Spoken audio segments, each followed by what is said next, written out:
ఎప్పుడన్నా కానీ ప్రకృతి విపత్తి వచ్చినప్పుడు ప్రభుత్వం అనేది పూర్తిగా ఆదుకోవాల్సిన బాధ్యత ప్రభుత్వం పైన ఉంటుంది. ఇంత మునుపు హరికేన్ అప్పుడు నేను చూశాను, తర్వాత ఉదూ తుఫాను వచ్చినప్పుడు చూశాను. అదే సమయంలో ఇంకొక పక్కన ఏదైతే తిత్లీ తుఫాను కూడా నేను అటెండ్ అయ్యాను. ఈ 3-4 తుఫాన్లు చూసిన తర్వాత అధ్యక్ష, ఇప్పుడు కూడా ఈ 5-6 జిల్లాలో వచ్చిన విపత్తు వల్ల ఇమీడియట్గా తాత్కాలికంగా వాళ్ళకి ఇవ్వాల్సిన గ్రాంట్ ఇది కూడా రిలీఫ్ ఇవ్వాలి. అందుకని ఈ సభ ద్వారా వారందరికీ హామీ ఇస్తున్నా, ప్రతి ఒక్క కుటుంబానికి, నష్టపోయిన కుటుంబాలకి 25 కేజీల బియ్యం, 1 కేజీ పప్పు, 1 litre palm oil, 1 KG potato, 1 KG ఉల్లిపాయలు ఇస్తున్నాయి.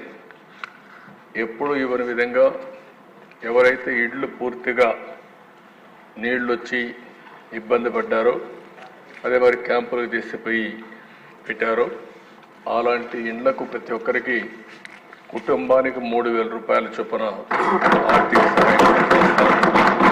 ఈ రెండు చేసిన తర్వాత ఇప్పుడే ఇక్కడే అగ్రికల్చర్ మినిస్టర్ని, రిలీఫ్ మినిస్టర్ గారిని కోరుతున్నారు. రేపు నాకు నీతి ఆయోగ్ మీటింగ్ ఉంది, నేను ఢిల్లీకి పోకపోతే నేనే వచ్చేవాడిని. మీరిద్దరూ వెళ్ళి ఇక్కడే గౌరవ శాసనసభ్యులందరూ కూడా ఈ యొక్క వరద బాధితుల్ని పరామర్శించడమే కాకుండా వరద నష్టాన్ని అంచనా వేయండి.